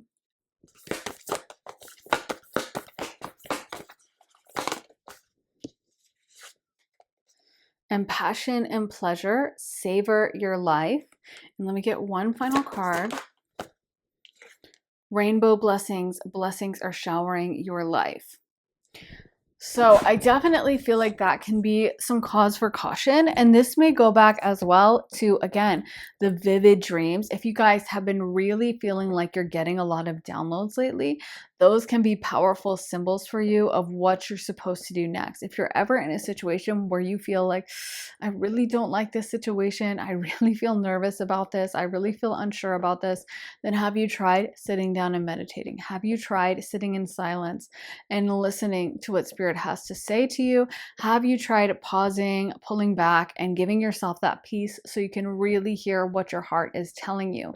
And anytime we're acting out of that place of fear, out of that place of anxiety, out of that place of panic or nervousness, that is not acting from that authentic place of Spirit. Intuition always feels peaceful. It always feels like, yes, this is right for me. It doesn't feel like, oh my God, I'm so stressed and I need to do this and I don't have time and blah, blah, blah. That is like anxiety talking to us. And so I feel like for you guys, there is that message to just relax, breathe, make sure you are taking time to tune into your intuition. Make sure you're taking time to journal or to listen to yourself. For some of you guys, this could be being around other people that really take energy away from you. Like, honestly, I feel anxiety even tuning into this reading. If you feel like you have coworkers that just drain you, or a romantic partner that just drains you, or some kind of situation in your life where there's someone that really doesn't respect you. I'm not saying that relationship definitely isn't for you, but I am saying it's important to carve out time and space in your own life. And if that person cannot understand that, then that is really a symbol that they really aren't for you. Like that relationship that doesn't allow you to have 10 minutes to yourself to meditate, that person probably isn't for you. Or that, coworker, that job where they cannot stand the idea of you leaving the office for 10 minutes to go out to your car or to leave for a full hour to get your lunch, that job isn't for you. A lot of you guys need to even put more like effort into your own mental health. It's interesting we got Archangel Raphael as well, because Raphael is an angel of health, physical health, not just spiritual health. Like a lot of the angels deal with spiritual things, but Raphael is literally physical healing. So sometimes it can be that message too, to pay attention to what's going on in the body. And it's interesting that Raphael rules over the heart chakra, because I mentioned this before. It's one of my favorite little facts, but they have found that like after a breakup, people are way more likely to suffer from cardiac events, which kind of proves that we carry love in our heart chakra, which all of us spiritual people already knew, right? So it's just some vindication. But why I'm bringing that up is that so much of the time we really think of like spirituality or our emotional state as so divorced from our physical state. Like, yeah, I know this relationship is kind of toxic and I know it's taking a lot out of me, But anyway, whatever, I'm fine, I'm healthy. And you might not even realize how much that is wearing you down.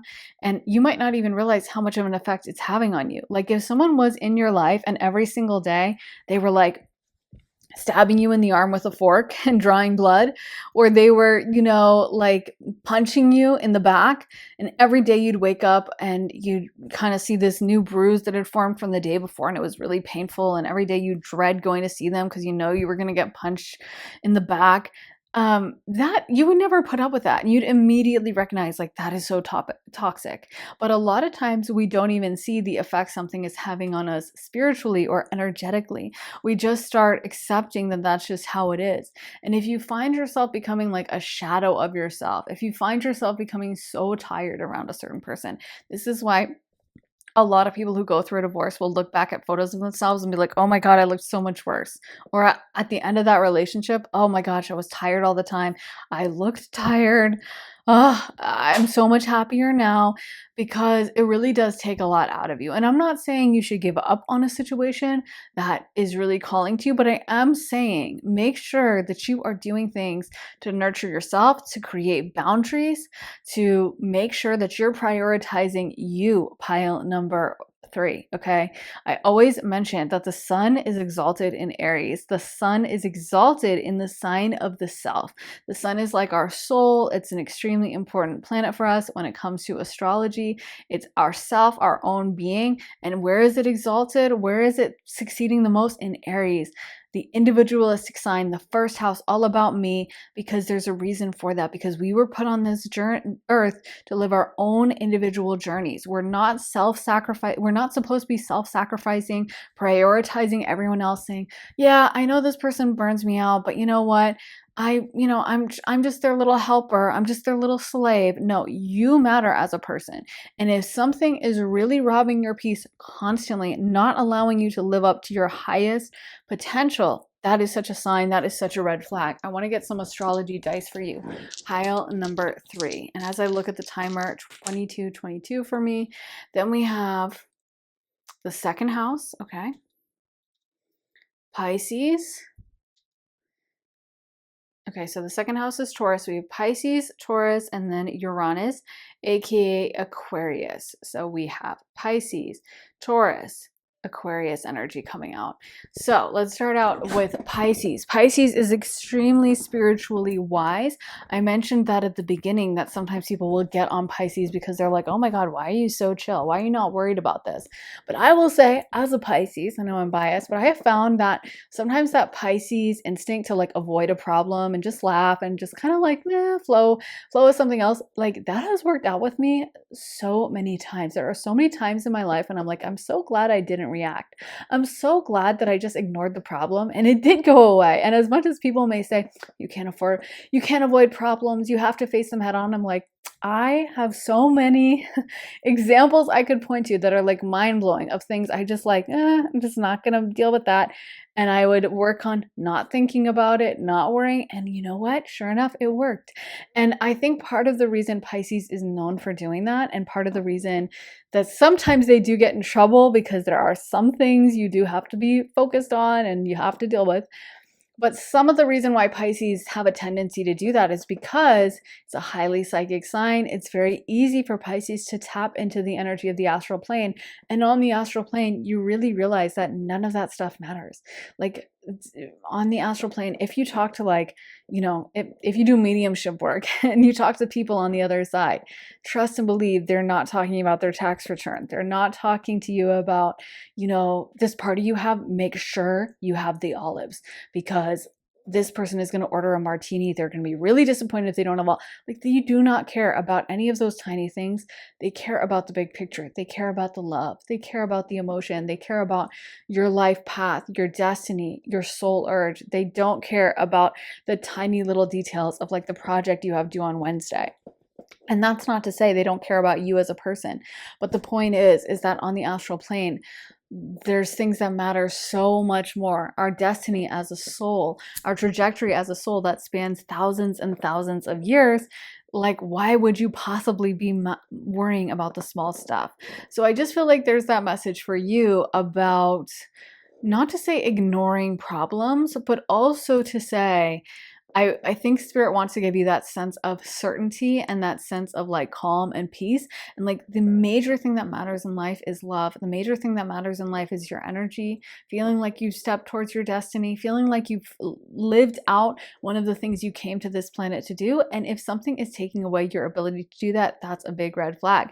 Then we have the second house that is ruled by Taurus. The second house is the house of individual earned income. So the first part of the chart is a lot more individualistic than the rest of the chart. And again, that second house is about money you earn yourself. So similar to the first house, it's about standing on your own 2 feet. It's about your own journey that you have with yourself. It's not about anyone else's money, anyone else's journey, what they think. It's about me. I can do this, I can work this. And I feel like there's that message for you that spirit has something really big that they want you to carry out. And I feel like for you, you're going to have to be the one to be bold enough to step towards that. The other thing about Taurus is it is the master builder. It builds things over time. It, pours its energy into something. It works hard at something. It gives it its all. And I feel like for you, there is that message of taking something slow and steady, working on it, putting that energy in and accepting the journey, expecting and accepting that it's a process to make this happen. Then we have Uranus. Uranus rules over Aquarius, and Aquarius can be a very dispassionate sign. One of the reasons why Aquarians kind of have a reputation for being not so emotional, and I would agree with that as someone who has a lot of Aquarius placements and also water placements. My Aquarius placements, where I find Aquarius in my chart, so much less emotional than Cancer and Pisces and Scorpio, and it's such a relief to have that sometimes. And the reason why we need that from Aquarius is because Aquarius actually is the water bearer. It carries the water for everyone else. So if you could imagine like the water bearer going around, and say it was a water sign like a Pisces, extremely empathetic, and then they have to hear from everyone about all their problems. We didn't have enough water last time, my brother's really sick, and whatever, I really need water, it's my birthday, can I have some extra water? They'd probably be like, sure. They'd be that pushover Pisces that would be like, yeah, you know what, here, take all of it, take the water.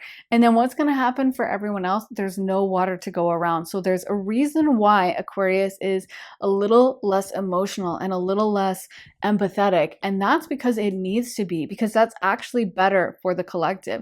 And sometimes we do things where we think we're being selfish, like, how could I go out for this? How could I focus on my writing career? Maybe I have kids at home. If you could think of someone like J.K. Rowling, when she was a single mom and she was writing, she probably felt really selfish doing that. She has kids at home. Why is she spending all her time scribbling away this stupid story about wizards? It can feel like a very selfish project or product or mindset, I guess, to focus on our vision, our dreams, our goals. But actually, that serves the collective better than anyone. Think of how many children J.K. Rowling made happy with that Harry Potter series than if she had never published them at all. So sometimes it feels selfish in the moment to step towards our goals, to step towards what spirit has put in our heart, but overall, it is going to benefit the collective, benefit humanity, and that's why it's so important, and it's something our guides want so strongly from us.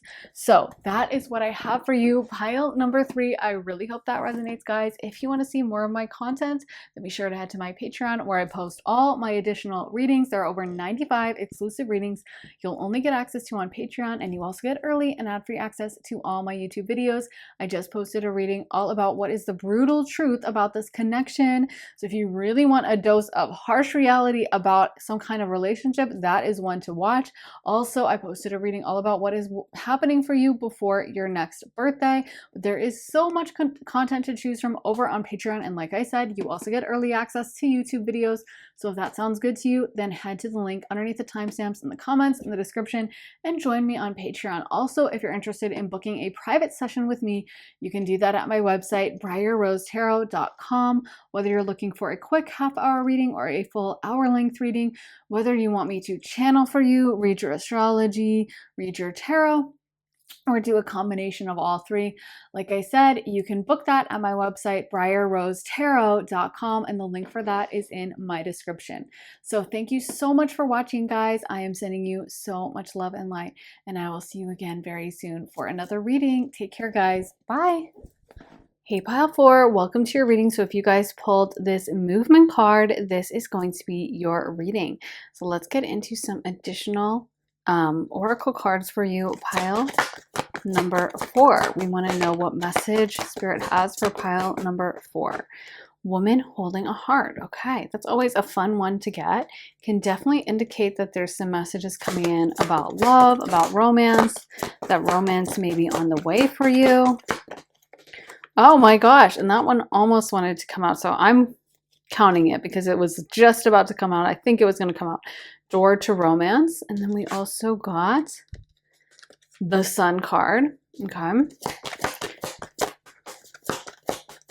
The message I'm getting for you guys right now is something about, oh wow, so many love cards. I love when Spirit is like, did I stutter? What am I like?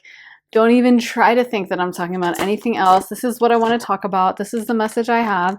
Then we have second chakra Archangel Ariel, who has come through in all the readings. I guess she's very connected to our community on here. Oh, there's 3 cards. Okay, that's a little too many. So maybe we're going to find one more. Door to Spirit. Okay. Let's get one more. Journey.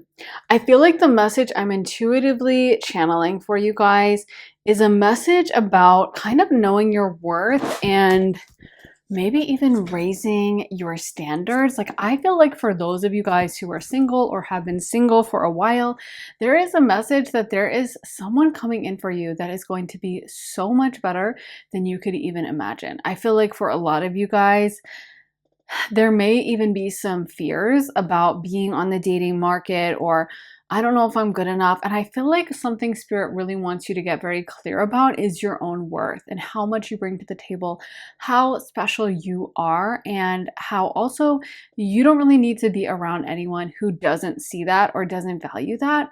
Another thing that I'm getting is I always think, you know, a lot of times someone will, maybe they want to date, maybe they want to meet the right person, but then they'll be like, yeah, but I'm kind of scared of dating, or I hate the dating apps.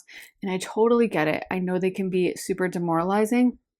When I think back though to times in my life when I've had fears or anxieties about something, a lot of times it was because I was afraid of the experience I would have. Like, oh, I don't want to go on that date and have it be awful. But when I think about what is so awful about a bad date, is a lot of times it's feeling like you're being treated just badly. Like you're being treated like an option, you're being treated disposably, you're being treated like some kind of like jump off by someone who doesn't care about you, doesn't give anything about you, does not, you know you at all, doesn't care about you, and how demoralizing that can be.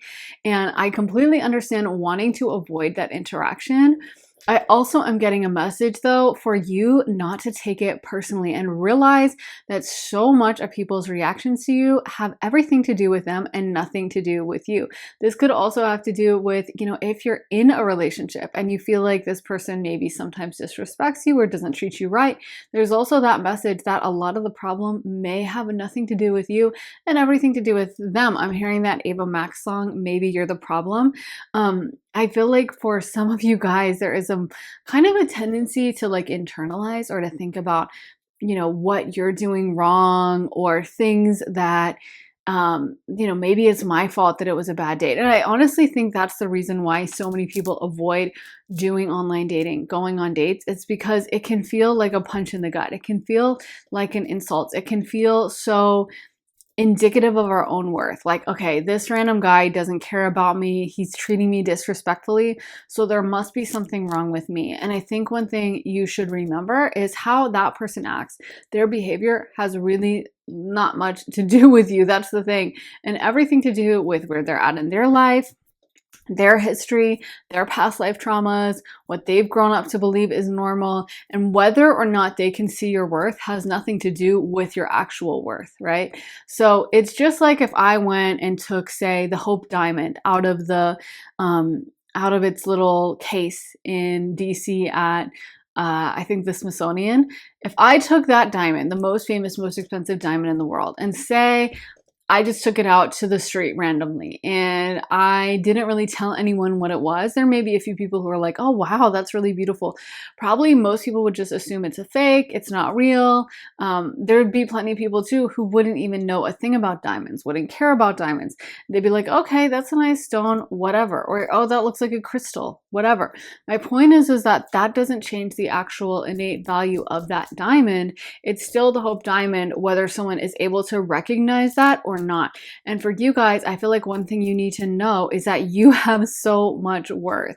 And some of this is about claiming your worth, remembering who you are, and remembering how you deserve to be treated, remembering that you deserve to be treated with love, with care, with concern, with joy, with tenderness, with sweetness. And if you're not getting that, or if someone's not giving that to you, then it's just okay, on to the next, you know? I feel like for you guys, there is that message that you have someone who is so excited to meet you. You have someone that you're so in alignment with. And I feel like for you, this could be about, for the single people, putting yourself out there, maybe being willing to date, maybe accepting that part of the process, or if you're in a relationship, maybe really enjoying, savoring those times with that person, creating some romantic opportunities to enjoy time with them. I also feel like for you guys, there's a message about, like I said, knowing your worth. This could even be about self-pampering, like whether you're single, whether you're in a relationship. There's kind of an energetic reset that happens when we spend time looking after ourselves. I know for us women, a lot of it could be something like going out and getting our nails done, going out and getting a massage, going out and getting a facial.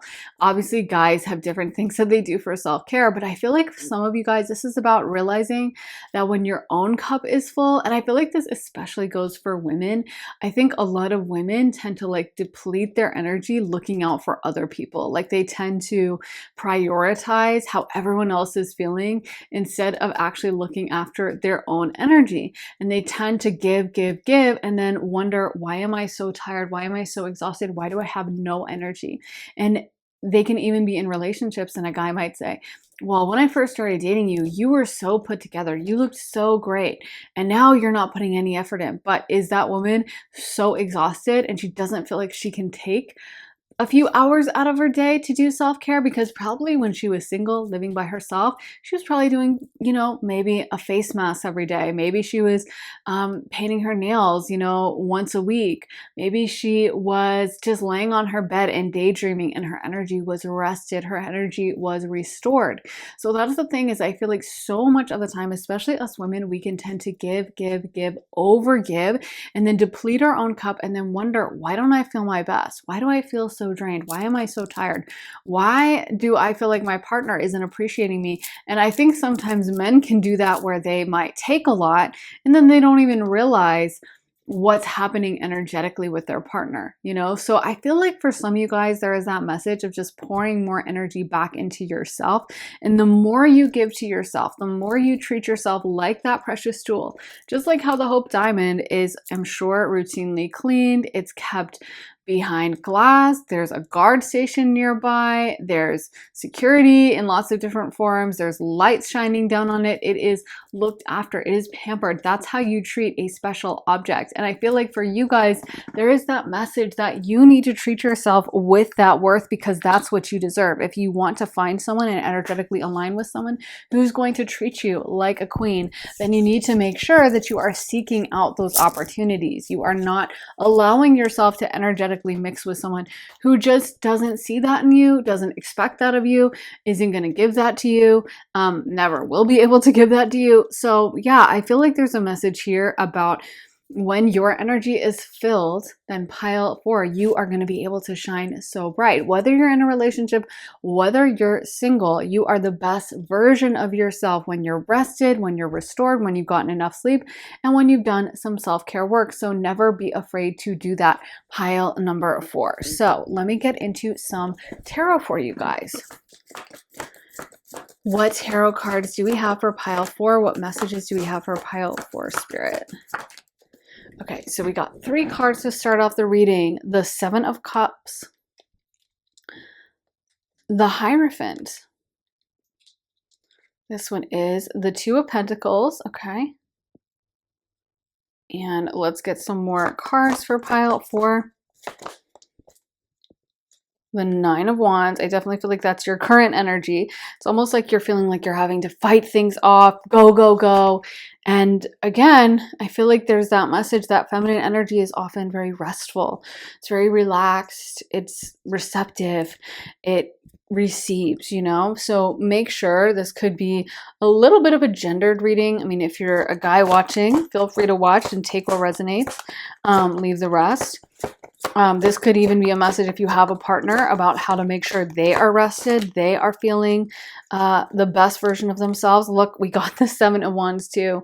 So the 9 and the 7 of Wands, which are kind of similar, they obviously have different messages, but there's a similar vibe of feeling like we have to fight things off, feeling like we're kind of in war, feeling like we have to keep pushing, and there's an exhaustion there that leads up to the total exhaustion of the 10 of Wands. So if we don't address that energy, it's not going to fix itself. We have to be the one to put up boundaries, put up barriers, and advocate for ourselves, because unfortunately, no one else is going to do it. No one else can see or know how we're feeling or what we need. Me personally, like, I'm a projector, and I've had to realize that I get energetically depleted way easier than my generator friends. And some of them won't get it. Like, they'll be like, oh, you're sleeping again, or you're in bed again, or why did you have to go lay down after the party, or why did you, like, really, you're that tired? And it's like, yeah, and I have to set that as a boundary of like, I need my rest, and I also need energetic rest. Like, I can't always be bopping. I used to, but I was kind of forcing myself into it. But I'm not going to be bopping from party to party and having the whole weekend spent around people I don't know well, because there's too much energy being barraged at me. I've had to learn to set that up as a boundary, because a lot of people, they're never going to get it. And that's fine, because they have different things in life. If someone's a generator, they may not be affected by the energy of others, So they don't need as much rest. And honestly, good for them. God bless. I also have Moon in the 6th house, and that doesn't help with that either. So the point is that I know my energy. I know what I need. By the way, the 6th house is the health house. So if you want to see kind of what natural energy you might have, definitely could look at the 6th house or the 1st house of the self. So yeah, but my point is that no one else is going to be able to be your advocate. You're going to be the one who has to do it. You're going to be the one who has to speak up for yourself, or have those difficult conversations, or mention the things that are bothering you. The more sometimes we try to tamp it down, the more we try to make someone else happy. We're like, okay, yeah, just another party. Okay, I'll just go and I'll just put a smile on my face. And we're burning ourselves out, and we're burning ourselves out, and we're burning ourselves out. I just read this thing from Mariah Carey the other day, and she was talking about how she had like this, well, it was like all over the media, how she was having a breakdown in the early 2000s. And of course, no one actually treated her with any sympathy that you would expect from someone having a breakdown. They just made fun of it and just, like roasted her for it. But the point is that she said, now in her memoir, I guess I haven't read it, but I read a quick excerpt in some article, and she was saying, yeah, I was exhausted at that time. And what I really needed, and what I wish I had was people around me who would say, you are exhausted and like you really need a break. Let's take a couple days off and get you some sleep, allow you to rejuvenate, and then we can get back on track. But honestly, you're so tired right now. But she never had that, because people wanted money from her. They wanted to extract that energy from her. They knew that Mariah Carey has her special energy, and they wanted to make money off of it. They wanted to profit off it. So they kept pushing her, do this, do that magazine shoot, go on this TV show, blah, blah, blah. And you see that with a ton of celebrities.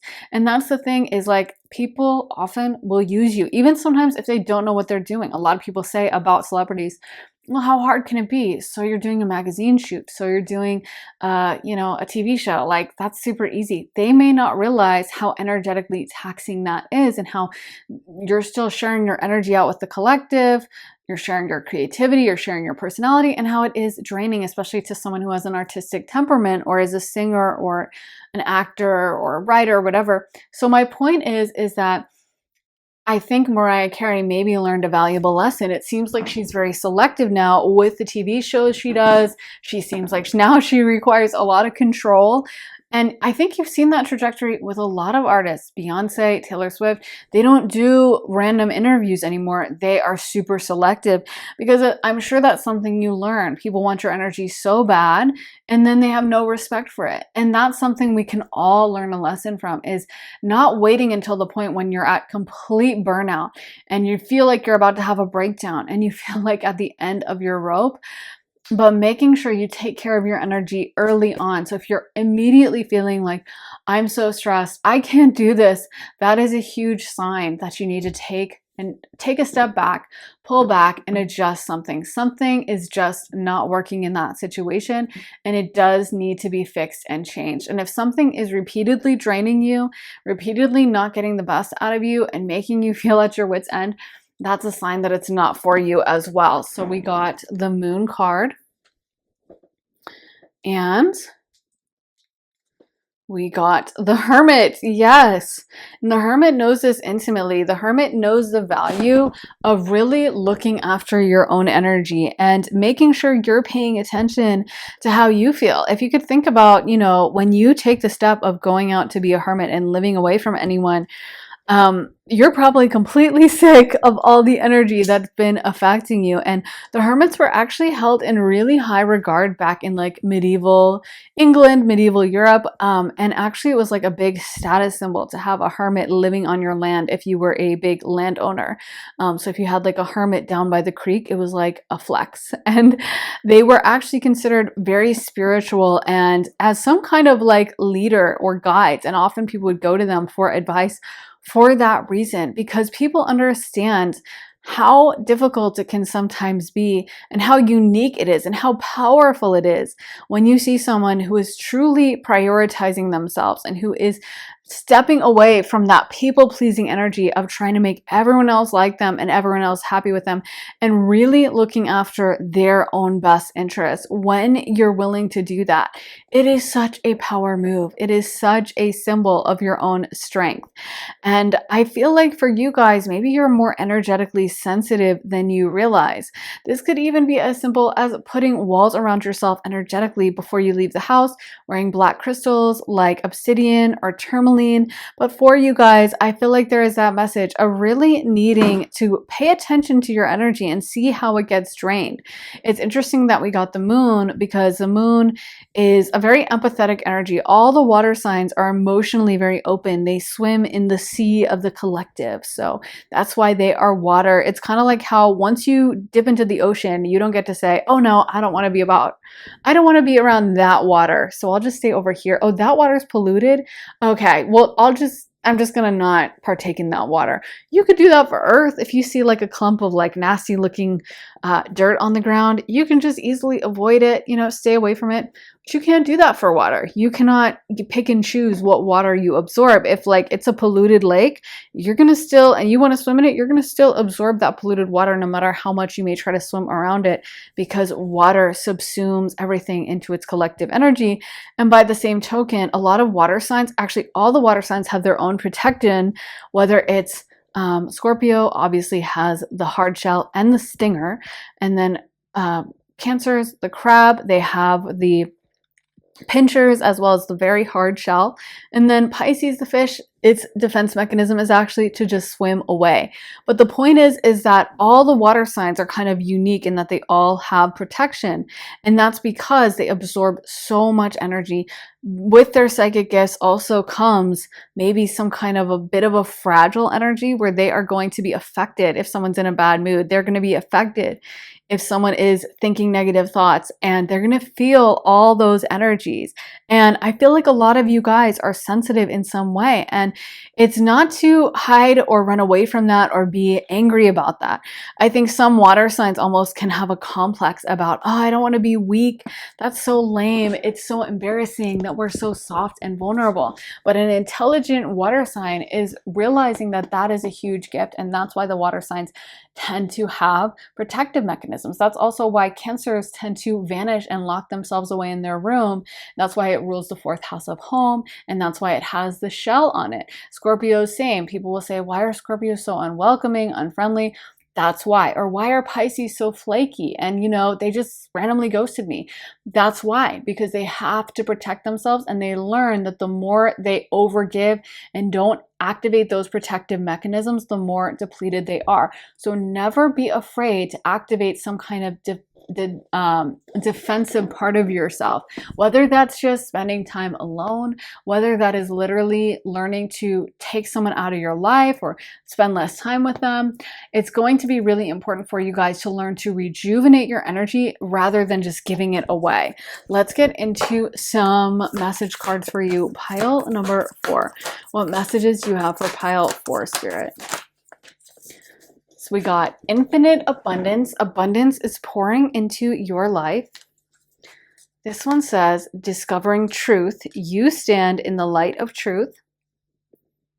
Okay. Okay, that one really wanted to come out. Surrendering to the journey. Release control. What messages do we have for pile 4, Spirit? Transformation. A fresh new way of living emerges. And wise leader, you are a beacon for others. I want to get one more for you, pile number 4. What message do you have for pile 4, Spirit? Passion and pleasure, savor your life. Yeah. So, if there are things that are taking away your ability to savor your life, if there are things that are making your life seem really unhappy, really not fun, you're feeling depleted, I feel like you need to take that seriously, pile 4. Also, with this wise leader card, you might not realize how intense of a purpose you have and how important it is for you to shine out to the collective. Like if you think about certain celebrities, like I said, Beyonce, Taylor Swift, they have an effect on, millions and millions of people. So if something was to happen to Beyonce, or if she was to really go through a really dark time in her life, that could really affect her fans. That could really affect others. And we all are connected in this world. And I feel like for you guys, there's that message that sometimes, again, we think by overgiving, we think by not taking time out for ourselves, that we're being selfless. But the reality is that when we are rested, when we are the best version of ourselves, we can shine so much brighter. We can be the best version of ourselves. And you don't have to live in this way. There is a way for you to live and give to others and be in relationships and be in friendships and have those satisfying experiences without feeling so burnt out or without feeling like you have given so much of yourself for others. I really feel like for you guys, you need to learn to pull that energy back in and to be a little selfish and to look after yourself. Because if you're not getting energy back out of it, if you are feeling at the end of your rope all the time, then that is a very, very bad sign. And some of you guys, this is about admitting that. It's almost like you already know that, but this is about admitting the truth you're already aware of. And just kind of like standing firm in your boundaries. Because the first time you put up a boundary, I guarantee you, anyone who is used to overriding those boundaries, getting what they want out of you, they may not be happy about it. But if that's what you need to do, that's what you need to do. Let's get some astrology dice for you. Pile number 4. So we got the 12th house, aka Pisces. This one is Saturn, aka Capricorn. And then we have Sagittarius energy. Great. So we have the 2 Jupiter-ruled signs, Sagittarius and Pisces. One thing about Sagittarius specifically is Sagittarius is always going to seek out their interests, what they love. They are the archer. So they have that Jupiter energy, but in a much more controlled, directed way than, say, the water energy of Pisces, where Jupiter also rules, is an ancient co-ruler of Pisces. So with Sagittarius, it's really directing your energy very purposefully and making sure that every step you take is directing you towards a goal, towards some growth, towards some higher learning.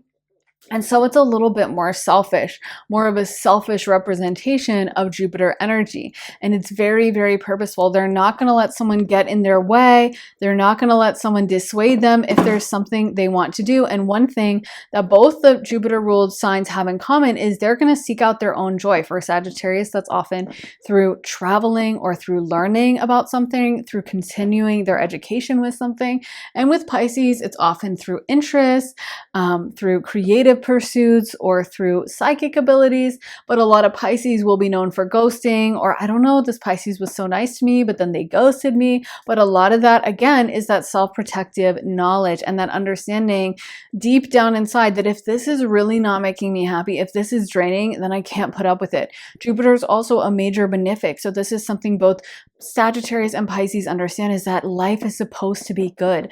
Life is supposed to be easy. Life is supposed to be joyful. Life is supposed to be full of happiness. And honestly, if you're in a situation that's continuously taking you away from that, if you're in a constant Saturnian suffering mode, I'm not saying Saturn doesn't have a place in a time. It definitely, certainly does. And I actually am pretty fond of Saturn. But I will say, if something is constantly putting you in a Saturnian vibe and you're constantly feeling like that negative energy is around you and it's so hard and it's always a slog and it's always a struggle, then to me, that is also a sign that that may not be for you. Because like I said, life is supposed to be joyful. Life is supposed to feel easy. It's supposed to feel good. It's supposed to feel like it flows. It's supposed to feel happy. It's supposed to feel like, you know, the first day of summer. It's supposed to feel like the first snowfall in winter. It's supposed to be good things. It's not supposed to be just constant work and depletion. And if you're feeling that way, it can have an effect on your health. It can have an effect on your overall trajectory, what you're able to accomplish, what you're able to achieve in life. Sagittarius energy is very goal oriented. It's very like, I want to do this. Let me rise to these heights. Let me achieve this next thing, and kind of the fun of that. And if something is never letting you feel that way because you're constantly draining yourself, constantly giving your energy away, that is such a red flag, and that's something to take very, very seriously. So that is what I have for you. Pile number 4. I really hope that resonates, guys. If you want to see more of my content, then be sure to head to my Patreon, where I post all my additional readings. There are over 95 exclusive readings you'll only find on Patreon, and you also get early and ad-free access to all my YouTube videos. I just posted a reading all about the brutal truth about this connection. So if you want a very genuinely honest answer about what is going on in your relationship, that is a great one to watch. And if you would like to know about what is happening for you before your next birthday, that's posted over there as well. There is so much content over there, like I said, and you also get early access to my YouTube videos. So if that sounds good to you, then head to the link underneath the timestamps in the comments in the description and join me on Patreon. Also, if you're interested in booking a private session with me, you can do that at my website, briarrosetarot.com. Whether you want it to be a quick half-hour reading, a full hour-length reading, whether you want it to be a tarot reading, an astrology session, an open channeling session, or a combination of all three, you can do that, like I said, at my website, briarrosetarot.com. And the link for that is in my description. So thank you so much for watching, guys. I am sending you so much love and light, and I will see you again very, very soon for another reading. Take care, guys. Bye.